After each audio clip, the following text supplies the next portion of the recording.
अस्सलाम वालेकुम। मैं डॉक्टर फवाद शिदार वैच हूँ और मैं अमेरिकन एस्थेटिक मेडिसिन कंसल्टेंट हूँ और हार्मोन स्पेशलिस्ट भी हूँ। मैं ये बताना चाह रहा हूँ कुछ ऐसे पेशेंट्स जिनका बेली फैट ख़ास तौर पर फीमेल पेशेंट में जो स्टक हो और कम ना हो पा रहा हो, उसके लिए हमने एक नई बिल्कुल हाईली इफ़ेक्टिव थेरेपी शुरू की है। उसे बोलते हैं क्रायोलिपोलाइसिस। कुछ लोग ये सोच रहे होंगे क्रायोलिपोलाइसिस क्या है?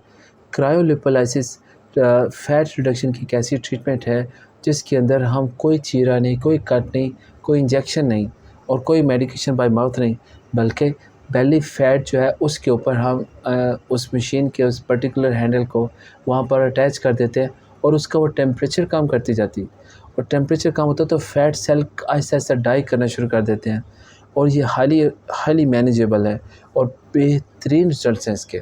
उन पेशेंट्स के लिए ख़ास तौर पर जिनको बेली की फ़ैट की वजह से दिक्कत हो, पैंट का साइज़ बड़ा है और इसके वजह से अच्छे रिज़ल्ट्स आ जाते हैं। और इसके ऐड ऑन हमने एक और सर्विस भी शुरू करने जा रहे हैं जो रेडियो फ्रीक्वेंसी यूज़ करती है और वहाँ पर बेली फ़ैट को कम करते-करते उन जो बेली के जो मसल्स हैं उनके ऊपर एक्स्ट्रा फ़ैट है उसको कम करके मसल्स भी नुमायाँ हो सकते हैं। तो ऐसी सर्विस भी इंशाल्लाह हम अनक़रीब शुरू कर रहे हैं। बहुत शुक्रिया।